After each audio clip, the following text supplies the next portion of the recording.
Like even in Mexico, presumably the people who have ranchos or whatever they have, right here who is from home to the so why would they say the Mexican okay, but your Indian will kill you?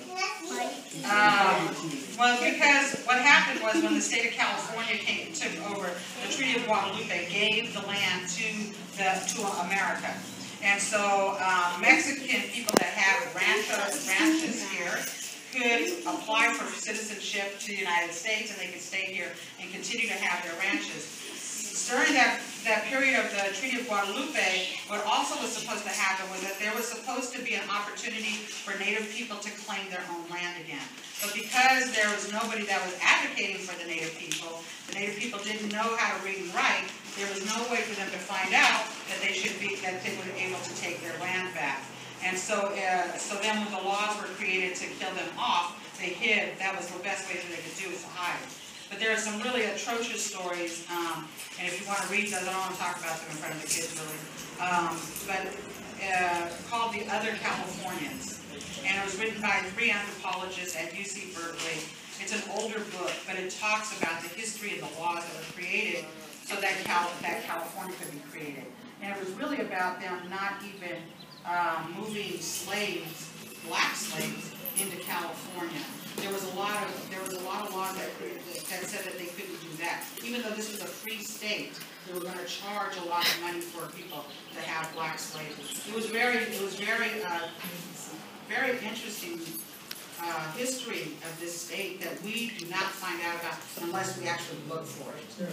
So you're not going to be taught this in college even. You have to actually look for the history. I have an old book that came into my hands recently, and this is somebody who's doing research on Latin America, and paid by the Rockefeller Foundation. Don't remember the date, but it's written right there that they were comparing some countries in Latin America to the United States, saying that the United States progress was possible because they were eliminating the Indians and keeping the black population down, not allowing the blacks to interact with the whites. And that was the statement right there in that book.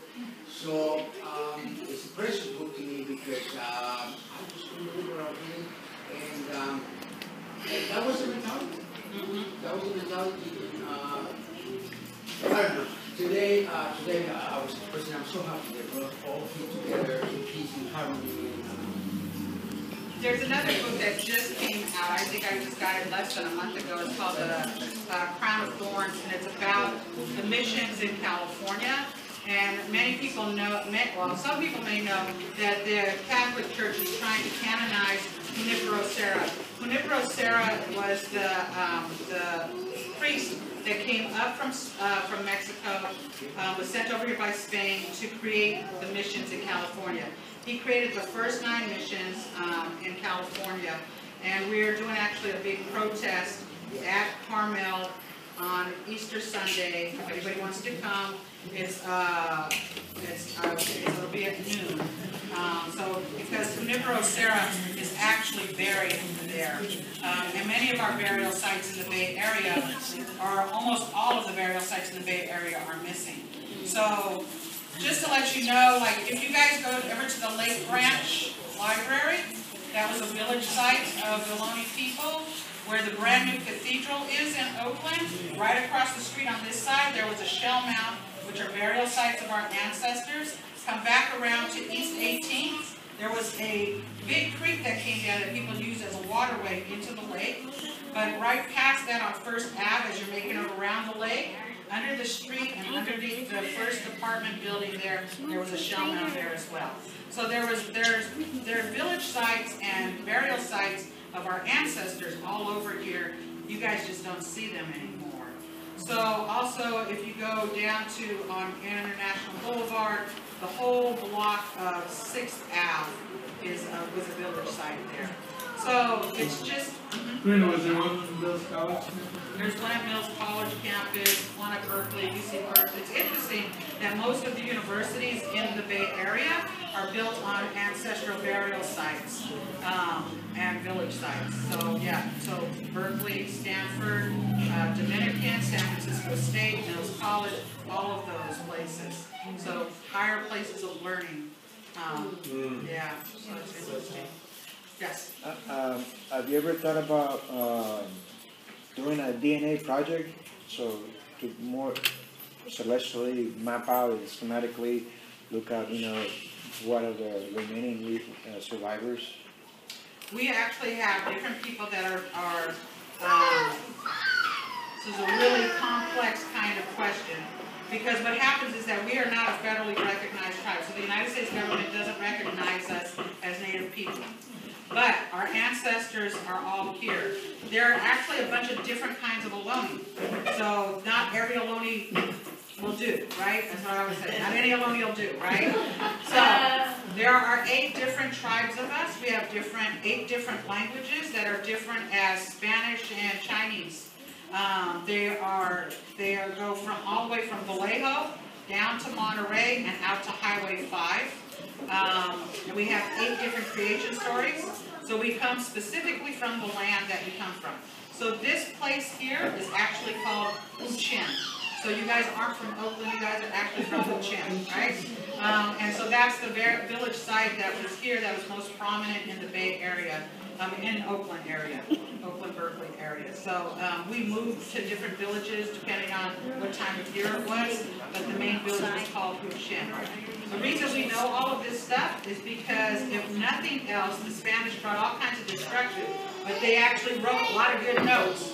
So I could take my actual lineage all the way back to first contact, when my first ancestors were brought into either one of those missions.